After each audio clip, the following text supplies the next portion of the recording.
The Mendon-Honeoye Falls-Lima Sentinel welcomes you to this edition of the Mayors and Supervisors Weekly Update, brought to you by... Each week, our community makes history. Each week, you make history. And each week, there's only one source to turn to for the first take on history. You know what that is? Subscribe to the Sentinel right now to discover the history being made in your own backyard. The Mendon-Honeoye Falls-Lima Sentinel. More than just your news, it's your history.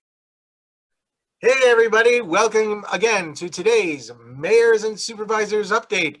I'm Chris Carosa, publisher of the Mendon-Honeoye Falls-Lima Sentinel. And with us today are our handful of mayors and supervisors who tell us all about what's going on in their wonderful towns and villages. Let's start off with Eileen. Eileen, you're up in the top corner, for me at least. So why don't you give us what you have to say? Thank you. Okay, well, I hope everybody's enjoying this wonderful weather we've been having. I just looked at my clock and thermometer and it's 90 degrees. So a little warm. Anyway, it's certainly keeping our DPW busy. We finally have a full crew again. We've been running on 3 crew members for a couple of weeks as we've been hiring some new people. And starting this Monday, we should have a full crew going again. And they have a lot of projects on their list besides their regular garbage, recycling, pickup, village property maintenance, etc. They have street repairs, sewers, and catch basins on their summer schedule. Please be patient. We have a lot of things we need to get to, and it may take a little while to get to your neighborhood. A note of interest. The village provides garbage and recycling pickup for village residents. And we have a few Wheatland residents that live right on the edge of our pickup area, and our garbage truck goes right by their houses. So what they do is they pay an annual fee to the village for garbage pickup. So we're not just picking up their garbage, we get a fee for that. So I just wanted to make sure everybody realized that. Otherwise, we've been working on our website with the Genesee Valley Penny Saver. They're doing a very nice job for us. And so we've gotten a look at the beginnings of our new website, and we're going through and finding places we're missing information, where we need some pictures, and what things no longer exist in the village. So taking those things off. So we're getting that cleaned up. So we'll be ready, hopefully, to have that on site this summer. Let's see, Catawaugus Park. Oh. Okay. We are working with Christina Reby, who is the Greenway manager. And the Greenway goes right through the village of Scottsville. So first of all, the Greenway will be closed north of Catawaugus Park this summer because they'll be resurfacing the Greenway Trail. So that means there'll be some gates and things up this summer as they do that work. They will be resurfacing from Catawaugus Park up to Ballantyne. And since the Greenway is state-owned, we've been working with Christine to set up some rules and guidelines for the park. Last year, there were some problems in the park as we got mentioned on social media. It was very crowded, really, it was a bit overwhelming. So along with the state, we are developing some guidelines, and they'll be making a sign for us to put up at the park. That's so we can keep everybody safe and healthy when they enjoy the park. There's lots of things to do at the park with fishing, kayaking, wading, crawfish gathering, all that. And we just want everybody to remain safe. We also hope to have Christine at a board meeting in June or July to show some of the additions that are going to be made on the park as part of being a trailway town, because Scottsville is right on the Greenway, and you can just step off the Greenway into the park or up into the main street of the village. And so they have some nice amenities that they want to put in the park for us. The bad news, tax bills will be coming out soon, so be on the lookout for those in the mail. And finally, I just want to say it's great to see people walking in the village. Scottsville is a great walking community. Lots of village streets to walk on. And I just want to remind people that we have a walking tour brochure of historic Scottsville. So why not pick up a walking tour pamphlet from the village offices and take a little tour of historic Scottsville? It's put out by the Wheatland Historical Association. And starting on Main Street, it takes you through several streets in the village proper, including the historic district of Rochester Street. So take a little time this summer with your family or just on your own to take a stroll through the history of Scottsville. And that's it for us in Scottsville. It's been a nice, quiet week. All right, excellent. Thank you, Eileen. John, how are we doing in Mendon? Let me make sure I'm not muted. Yes. No, you're fine. Good, Chris. Thank you. Thank you. Just to reiterate that we are having our Memorial Day parade. It's 9:30 in the hamlet and 11:15 in the village. Thank you to Mayor Milne and the organizing it as always, and because we were not able to have last year. We certainly encourage everybody to come out and support our Legion, as well as let's see, we a little bit of concern on our end is some recent legislation from the state regarding solar and wind, is that the state is trying to take most of that out of local control or zoning and that type of thing as where it's located. So that is a webinar that I attended this week and heard from some folks from the office as well as the Association of Tech. Good news, because we, like I said, our residents have input. That Saturday, June 12th from 9 to 12. That is going to be at the Highway Department Road. Rick, why don't you go ahead and do Honeoye Falls, and if you knew some of the things that John was talking about, even if they're not necessarily Honeoye Falls, if you don't mind repeating them, because we really couldn't hear too much of what John was saying. Yeah, unfortunately, I did kind of miss that as well, and I know John attended a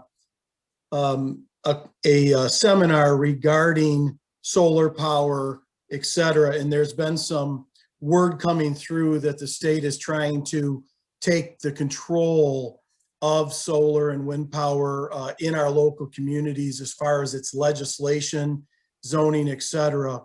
And I think, like Honeoye Falls, the town of Mendon is not against any type of solar or wind power. It's just simply a matter of not wanting to lose that local control and have a voice in how that is built and used in our community. So I think that's what John was talking about. And there's going to be some more follow-up at the Semmel Road facility. That's what I believe he was talking about, Chris. So I'll leave that. I will try to get it in the paper. I'll try to get him to send me something so I can put it in the paper. Sure. So from the Honeoye Falls perspective, again, thanks for the opportunity. It's always good to be here and be with everyone. The village office and our committees are back to full open meetings. We will continue our virtual aspect on Zoom as well, but we are to open meetings. Our village hall is fully open. We appreciate appointments, but they are not mandatory.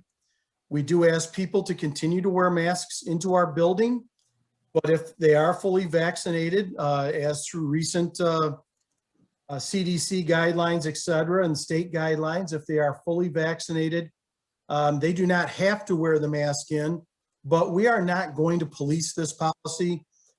We are just simply going to post that if you are not fully vaccinated, please wear a mask.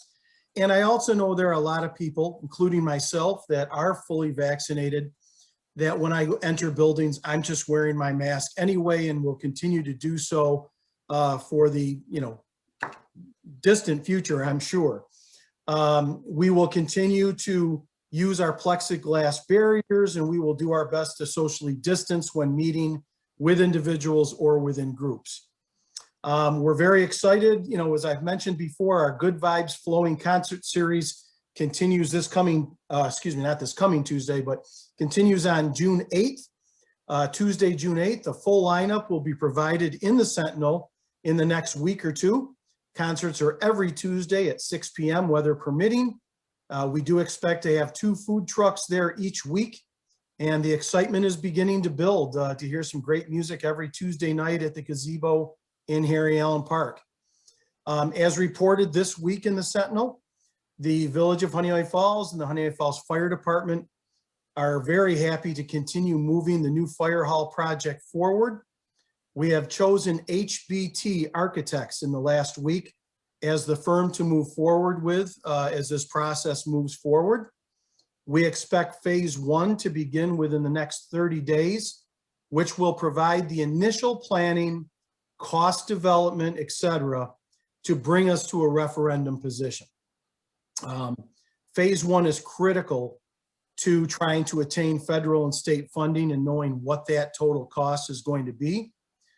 There will be ample time and opportunity for our residents, both in the village and within the fire protection districts that we serve, to provide their input and have questions answered. These various interactions will take place on social media, email, letters, and certainly open public meetings. If there are any questions, they can be directed to me at mayor@villageofhoneoyefalls.org.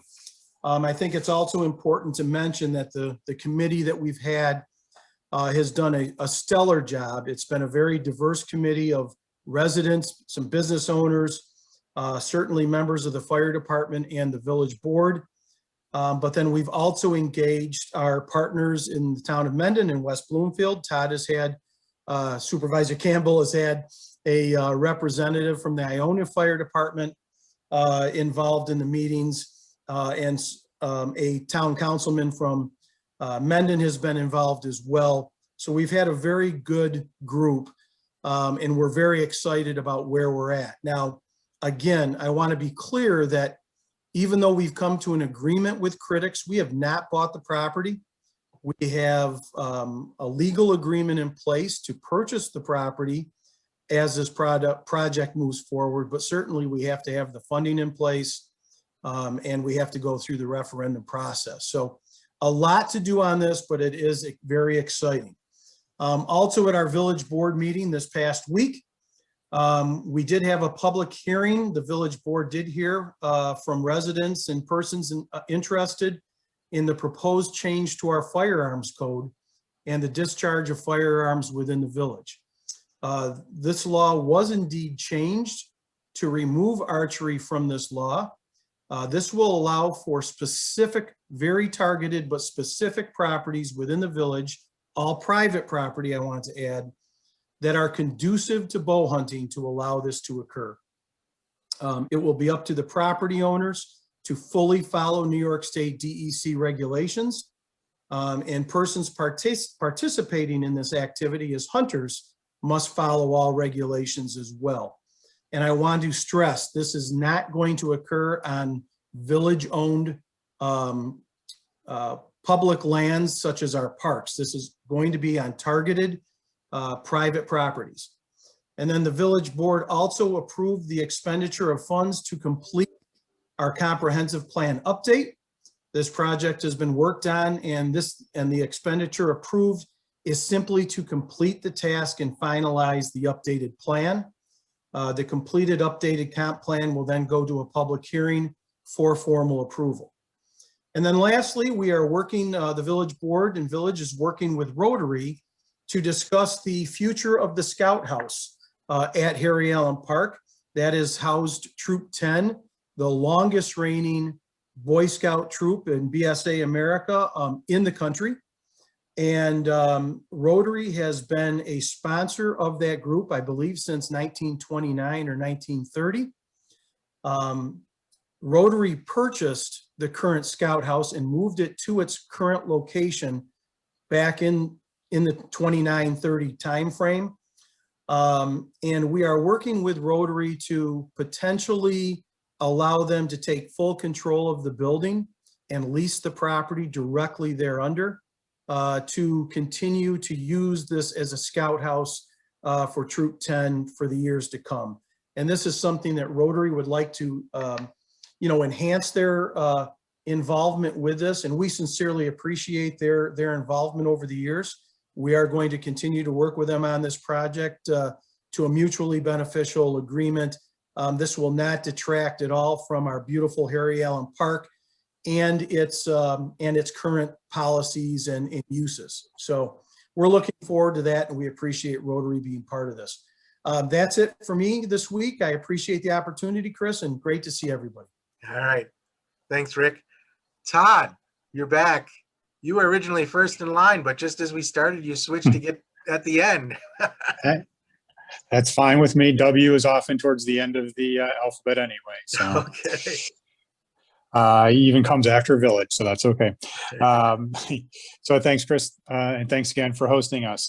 Just a couple of comments. So in regards to the highway departments and the DPWs, oil and stoning work has started this week. West Bloomfield partners both with East Bloomfield and Bristol, three of the smaller municipalities, kind of sharing highway department staff and trucking to make the facilitating of moving material faster and more efficient to be able to get more coverage. So we've been doing some oil and stone work. So please just pay attention and follow the safety signs on those roads over the next couple of weeks as that road condition gets packed down by the passing vehicles, and then eventually it'll end up getting swept up, etc. At the town facility, we will be putting up a new sign for the new community town hall and replacing a sign for Michael Prouty Memorial Park. We're working with our sign vendor who has crafted the two signs that are on 5 and 20 at the east and west entrances of West Bloomfield. So there'll be a little bit of consistency to color and font. So we look forward to getting those up in the next couple of weeks. Town hall is open, still requesting appointments, not required. Masks are, of course, requested, but kind of as Mayor Milne said, we're not really policing the policy. Kind of the honor system is going to be the most important way forward. So if you are fully vaccinated, obviously you wouldn't need to wear a mask. If you're comfortable wearing a mask, it's okay to wear one. Obviously that's your choice. I tend to wear mine, even though I'm fully vaccinated as well. The pavilion roof at Prouty Park will be being replaced. The highway superintendent is in the process of procuring materials. We're being impacted by material shortages, just like many homeowners trying to find roof sheathing and shingles, et cetera, a lot of things in short demand. So we're doing our best to acquire the materials now and wait for the labor to be able to actually install them before the prices continue to go up.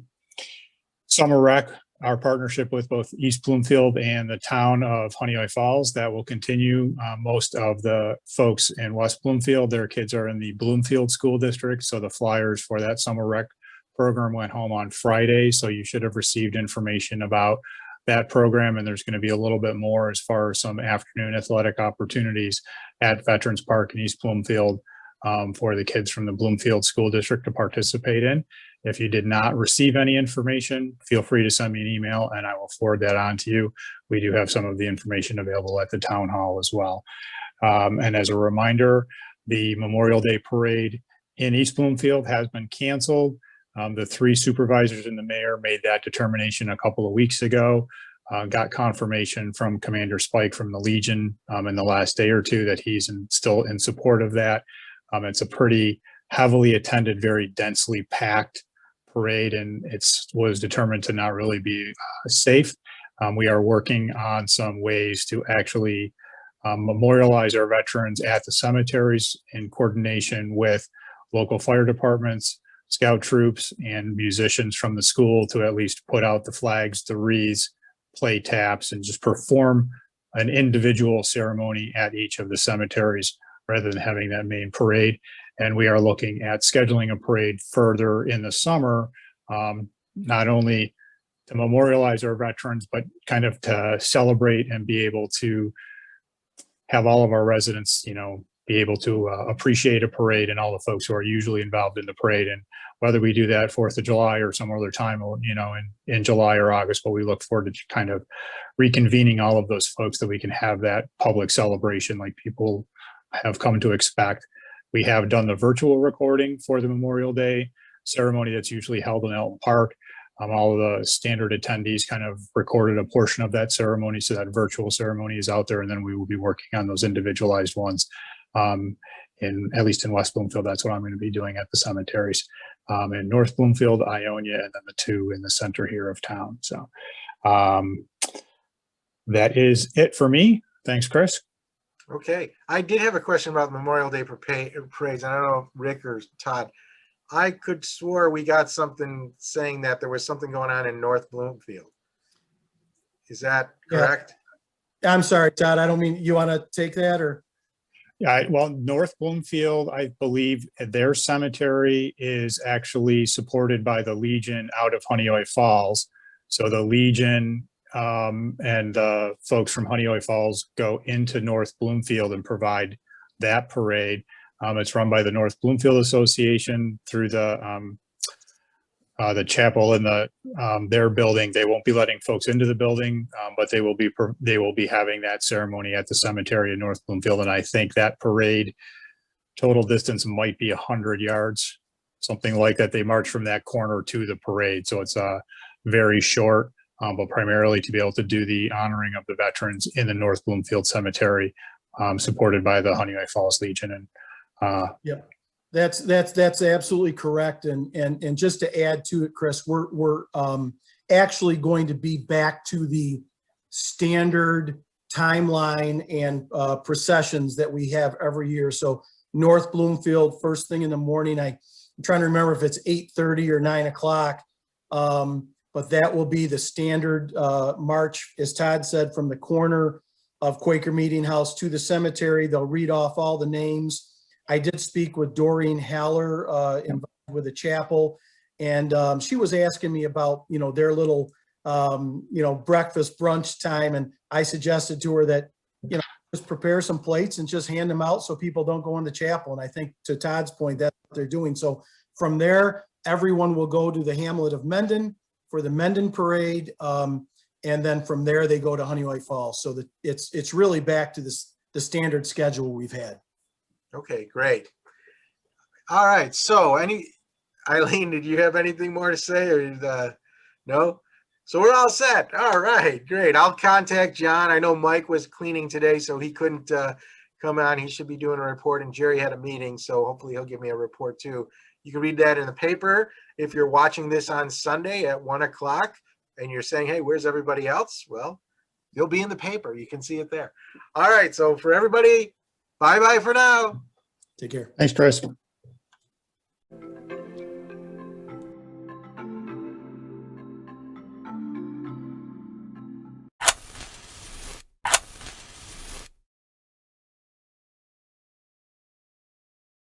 Imagine yourself communicating with a difference. Pan-Dimensional Solutions helps you do this. Whether live spectator events, taped broadcasts, or real-time audience-engaging programs, you can benefit immediately from the tools Pan-Dimensional Solutions will share with you. Do you want to make a difference? Contact us at pandimensional.com.